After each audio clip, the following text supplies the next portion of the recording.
आलसी गधा। रामपुर गांव में बुजुर्ग पति पत्नी रहते थे जो खेती करके अपना गुजारा किया करते थे। एक दुर्घटना में उनके बेटे और बहू की मृत्यु हो गई थी, जिसके बाद उनका पोता मोनू भी उन्हीं के साथ रहता था। जय राम जी की चाचा। जय राम जी की। काहे इतना कष्ट कर रहे हो चाचा?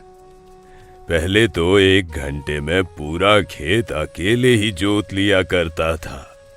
अब पहले जैसी फुर्ती कहाँ रही मुझ में। देखो, पिछले 3 घंटे से लगा हूं, फिर भी आधे से ज्यादा खेत जोतना बाकी है। मेरी मानो तो खेती करना अब आपके बस की बात नहीं है चाचा। हाँ बेटा, मैं ये खुशी से थोड़ी कर रहा हूँ। अगर खेती नहीं करूंगा तो घर कैसे चलाऊंगा? पूरे घर की जिम्मेदारी मुझ पे ही तो टिकी है। मैं कुछ मदद कर दूं, पर मैं खेत जोतने के पैसे लेता हूँ। अच्छा, ये नया व्यापार शुरू किया क्या? अभी तुरंत मुरारी जी का खेत जोत कर आया हूँ। कितने रुपये लेता है तू इस काम के? वैसे तो मैं सबसे 300 रुपये लेता हूँ, पर आप मुझे 100 रुपये ही दे देना। ठीक है बेटा, जोत दे।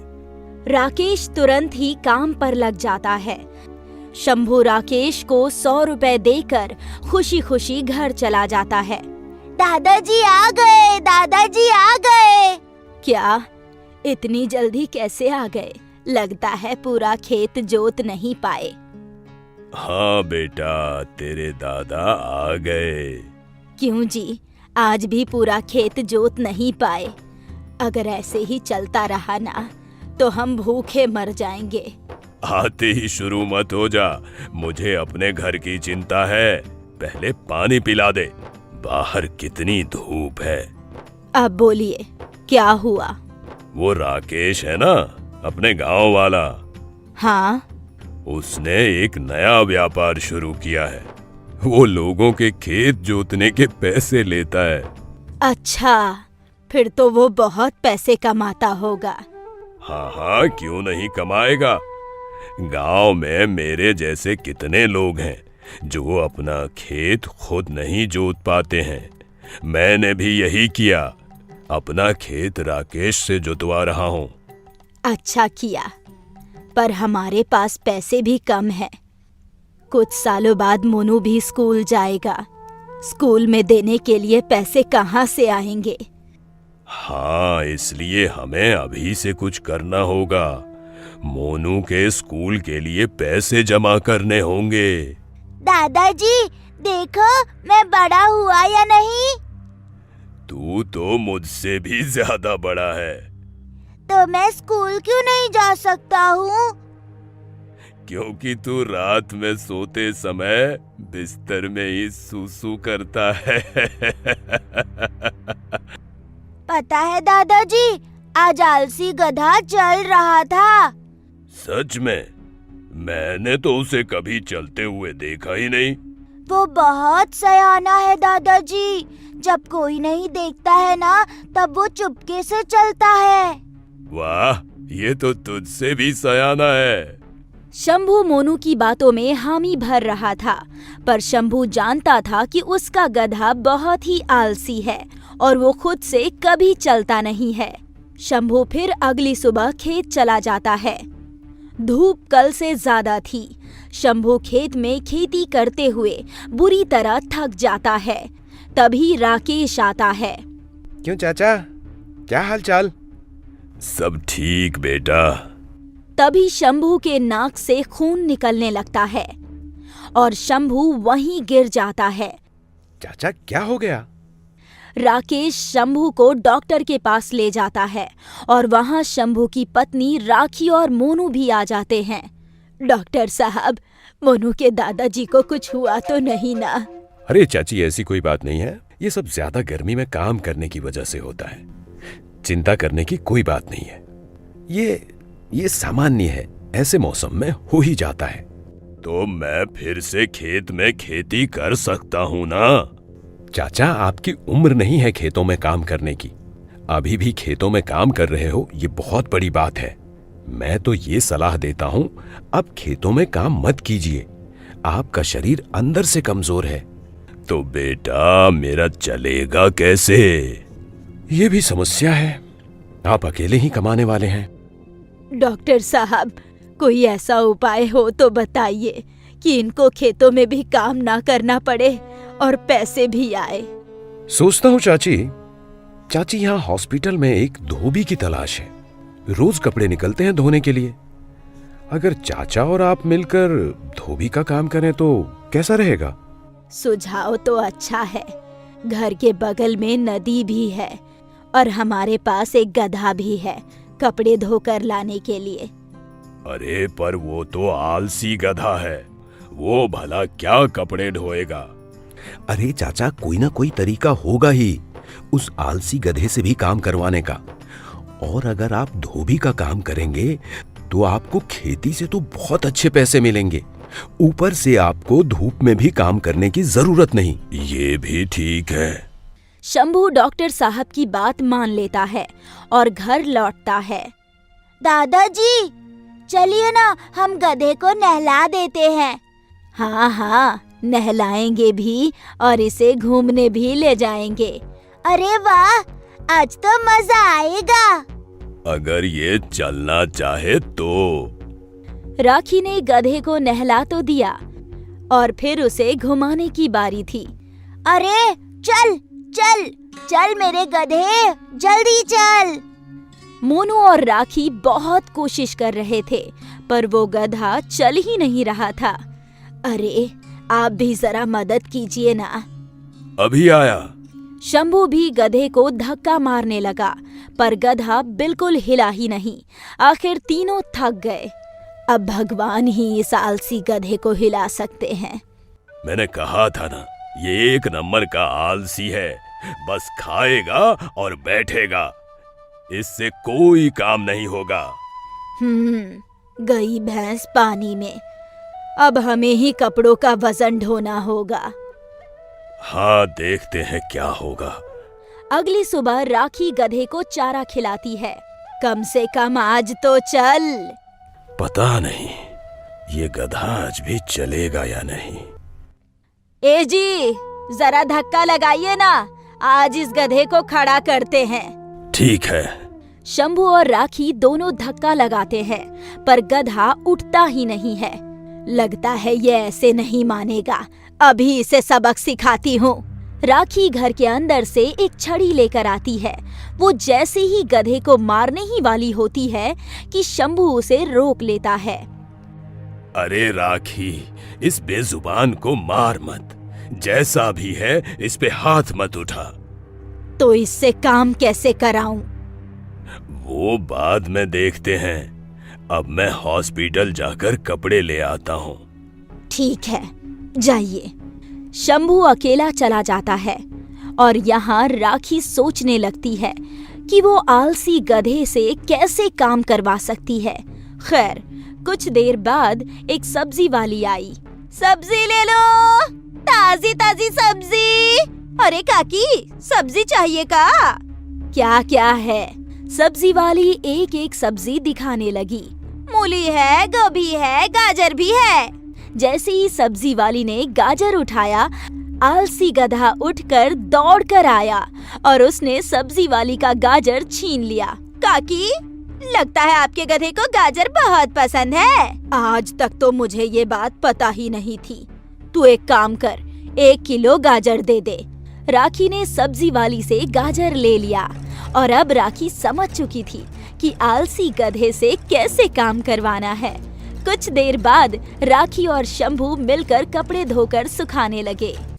अब इन सबको वापस हॉस्पिटल में देने जाना होगा। आप चिंता मत कीजिए, आपको इन्हें उठाना नहीं होगा। वो कैसे? अभी बताती हूँ। राखी घर गई और उसने गधे की आंख पर पट्टी बांधी और फिर एक डंडे पर गाजर टांग कर डंडा गधे के सिर से बांध दिया। फिर राखी ने पट्टी खोली। गधे ने गाजर देखा और गाजर खाने के लिए दौड़ने लगा। इसके बाद राखी ने डंडे को हिलाया और गधा नदी की ओर चल पड़ा। शंभू गधे को आता देख हैरान था। ये कैसे किया? बस थोड़ा सा दिमाग। हमारे गधे को गाजर बहुत पसंद है। अच्छी बात है। इसके बाद शंभू ने गधे पर सारे कपड़ों की बोरियां लाद दी और डंडे को हिलाते हुए उसे हॉस्पिटल ले गया। और जब काम खत्म हो गया और वो लोग वापस आए तो शंभू ने गधे को गाजर खिला दिया। उस दिन से रोज यही चलता था। शंभू रोज एक गाजर टांग कर गधे से काम करवाता था और उसका आलसी गधा सारा काम कर देता था। अब शंभू और राखी की जिंदगी पहले से बेहतर हो गई थी। हॉस्पिटल के कपड़े धोकर उन्हें ज्यादा पैसे मिलते और मोनू भी स्कूल जाने लगा था। उन दोनों की सारी परेशानियां खत्म हो गई थी। बिरजूलाल बहुत ही आलसी इंसान था। खाता पीता और घर में पड़ा रहता। बिरजूलाल दूध का व्यापारी था। पूरे गांव के लोग बिरजू से ही दूध लेते थे। दूध का व्यापार भी बिरजू की पत्नी शीला ही संभालती थी। अरे बिरजूलाल, कहाँ हो? मुझे दूध चाहिए, पर यहाँ तो कोई दिखाई नहीं दे रहा है। शीला, शीला, लगता है कोई दूध लेने के लिए आया है। तो खुद जाके क्यों नहीं दे देते? पूरा दिन घर में बस आलसी बैल की तरह पड़े रहते हो। मैं क्या करूं? घर का भी काम करूं, खाना भी मैं बनाऊं और दूध भी मैं ही बेचूं। तुम बस सोए रहो। तो क्या हो गया? तुम मेरी पत्नी हो, इतना तो कर ही सकती हो। कल मैं दूध बेचूंगा, आज तुम बेच दो। 4 दिन से यही बोल रहे हो, अब मुझसे नहीं होगा। मैं भी तो एक इंसान हूँ, मुझे भी तो आराम चाहिए।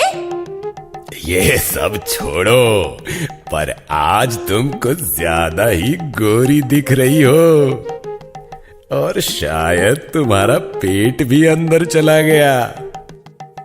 जाओ, कुछ भी क्या? मुन्ना से पूछ लो। क्यों मुन्ना? हाँ मम्मी, बिल्कुल माधुरी दीक्षित। सुनो, मुन्ना ने क्या बोला? भला मैं झूठ क्यों बोलूंगा? कोई दूध देने आ रहा है क्या? या फिर मैं चला जाऊं? आता हूं। लगता है मुझे ही दूध देना होगा। रुकिए, आप आराम कीजिए, मैं दूध देती हूँ। बिरजूलाल था तो बहुत आलसी, पर किसी को भी अपनी बातों में उलझा सकता था और सामने वाला बहुत सरलता से बेवकूफ बन जाता था। और यही बिरजूलाल की खासियत थी। बहुत गुस्से में लग रही हो। शीला रानी, क्या हो गया? लगता है अपने पड़ोसी यादव जी को दूध देना बंद करना पड़ेगा। क्या? उसने इस महीने भी दूध का पैसा नहीं दिया? हाँ जी, और क्या? ऐसे ही करते करते 4 महीने हो गए, दूध के पैसे देने का नाम ही नहीं ले रहे हैं। आज तो मैंने उसे बहुत ही भला बुरा सुनाया है। आईने में अपना चेहरा देखो, गुस्से में लाल हो गई हो। मैं यादव जी से पैसे लेके आता हूँ। अभी मत जाओ, यादव जी अभी बहुत गुस्से में हैं। मेरा नाम बिरजूलाल है। इंसान क्या, मच्छर भी मेरा खून नहीं चूस सकता। अब भी पैसे लेके आता हूँ। यादव जी अपने घर में बहुत गुस्से में बैठे थे। वो दो कौड़ी की शीला मुझे मेरे ही घर में भला बुरा करके गई। बोलती है मैं पेटू हूं। कहाँ मेरा पेट निकला है? नमस्ते यादव जी, कैसे हैं आप? हाँ, आजा और तू भी मुझे भला बुरा बोल दे। राम राम राम। मैं आपको भला बुरा क्यों बोलूं भला? आप तो मेरे ग्राहक हो और ग्राहक भगवान का रूप होते हैं। ये बात अपनी पत्नी को समझा। बस 4 महीने से दूध का पैसा नहीं दिया, तेरा पैसा लेके मैं भाग थोड़ी रहा हूं। शीला बोलती है दूध पी पी के पेट आ गया है, दूध के पैसे दे वरना तेरा पेट फट जाएगा। ऐसा बोला शीला ने? आज तो मैं उसकी रात काली कर दूंगा। आप गुस्सा मत करो, उसके बाल पकड़ के यहां लाऊंगा और आपसे माफी मांगने बोलूंगा। तू बोल, कहां से मेरा पेट दिख रहा है? आपका तो पेट है ही नहीं यादव जी। आपसे तंदुरुस्त इंसान नहीं है इस गांव में। तूने सही बोला, तू ही मेरा सच्चा दोस्त है। मुझे भी यही लगता है। जी जी, मैं तो कह रहा हूं, शीला को मुन्ना की स्कूल फीस भरनी है तो ग्राहकों के साथ ऐसे बात थोड़ी कर सकते हैं। आज उसकी अच्छे से खबर लूंगा। यादव जी, आप 1 साल तक दूध का पैसा मत दो, सब बाद में एक साथ दे देना। यादव सोच में पड़ गया। अरे बिरजूलाल, तू एक काम कर, अभी 1 साल का पैसा ले ले। अरे यादव जी, कोई बात नहीं, आप कहां भागे जा रहे हैं? नहीं नहीं, तू मेरा अच्छा दोस्त है, अभी ले ले 1 साल के पैसे। जैसा आपको सही लगे। बिरजूलाल यादव जी की झूठी तारीफ करके अपने दूध का बचा हुआ पैसा ले लेता है और एडवांस भी। वो मोटे यादव से आपने पैसा कैसे निकाला? बस थोड़ा प्यार और थोड़ा सा झूठ। अब क्या मैं थोड़ा सा जाऊं? मम्मी पापा, अब से मैं भैंस चराने खेत नहीं जाऊंगा। क्यों? अगर तू भैंस नहीं चराएगा तो भैंस दूध नहीं देगी, तो हम क्या बेचेंगे और पैसे कहाँ से आएंगे मुन्ना? पापा, मुझे पढ़ लिख के बड़ा आदमी बनना है, मैं भैंस चरा के आपकी तरह नहीं बनना चाहता हूँ। बेटा, तू पढ़ लिख के भी अपने बाप जैसा नहीं बन पाएगा। आज सिनेमा हॉल गया था पिक्चर देखने, वो हीरो पढ़ लिख के बड़ा आदमी बन गया था, मैं भी बनूंगा, देख लेना। लगता है आज आपको ही भैंस चराने जाना होगा, वरना कल भैंस कम दूध देगी। ठीक है, जाता हूँ। आज तो पूरा दिन आराम ही नहीं मिला। पता नहीं मुन्ना का हीरो बनने का भूत कब उतरेगा। बिरजूलाल भैंस को चराने बाहर ले गया। भैंस कभी इस दिशा में जा रही थी तो कभी उस दिशा में। अरे अरे, क्या कर रही है? एक जगह की घास खाना, कभी यहाँ कभी वहाँ क्यों जा रही है? भैंस बिरजूलाल को अपने पीछे पीछे दौड़ा रही थी। बिरजूलाल दौड़ते दौड़ते थक गया। अब नहीं भाग सकता। एक काम करता हूँ, भैंस के ऊपर ही बैठ जाता हूँ, थकूंगा भी नहीं और भैंस घास भी खाती रहेगी। बिरजूलाल भैंस के ऊपर बैठ जाता है और बैठे बैठे उसे नींद आ जाती है और वो सो जाता है। भैंस घास खाते खाते रास्ता भटक के जंगल में चली जाती है और जंगल में एक लुटेरा भैंस के सामने आ खड़ा हुआ। लुटेरे के हाथ में एक लाठी थी। वाह वाह, एक भैंस। ओए उठ जा, तेरी सुबह नहीं हुई है क्या? कौन है भाई साहब? मैं यहाँ कैसे पहुंचा? मुझे कैसे पता? मैं तो लुटेरा हूं, इसी जंगल में रहता हूं, गांव से लूट कर यहीं छुप जाता हूं और तू आज खुद लुटने जंगल आ गया।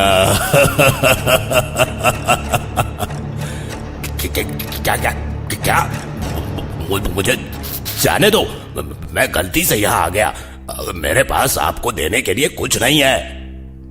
क्यों झूठ बोल रहा है भाई? तेरी घड़ी दे, पैसे दे। हाँ, सब ले लो, पर मुझे जाने दो।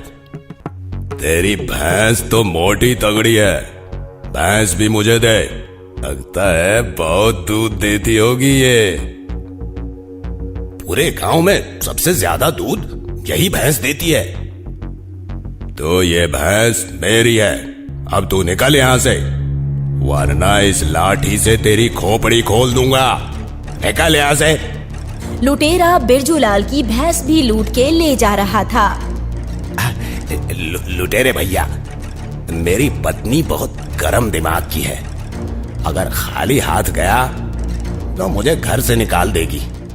कुछ तो दे दो मुझे भाई। छी, कितना डरपोक है, पत्नी से डरता है। कैसा मर्द है तू। एक काम कर, ये लाठी रख ले तू, और घर जाकर इससे अपनी पत्नी की पिटाई करना। बिरजूलाल लुटेरे के हाथ से लाठी ले लेता है और लाठी लेते ही उसके तेवर बदल जाते हैं। ओए लुटेरे, मेरी भैंस वापस कर। क्यों, अब ये भैंस मेरी है? अच्छा, भैंस वापस देता है कि इसी लाठी से तेरी खोपड़ी खोल दूं? बिरजूलाल लुटेरे की लाठी से ही लुटेरे को बहुत मारता है। लुटेरा उसकी भैंस लौटा देता है। जिसकी लाठी उसकी भैंस। बिरजूलाल भैंस लेकर भी रुकता नहीं है। वो उसे मारते मारते पुलिस स्टेशन ले जाता है। सर, इसे पकड़ लो, ये लुटेरा है, सबको लूट के जंगल में छुपता है। हाँ, ये तो वही है जो वांटेड की लिस्ट में सबके ऊपर है। आपका बहुत बहुत शुक्रिया। तुझे छोड़ूंगा नहीं, याद रखना, मैं वापस आऊंगा। अरे बिरजूलाल, तुमने इतने बड़े लुटेरे से भैंस कैसे बचाई? ये लाठी है ना, इसकी वजह से।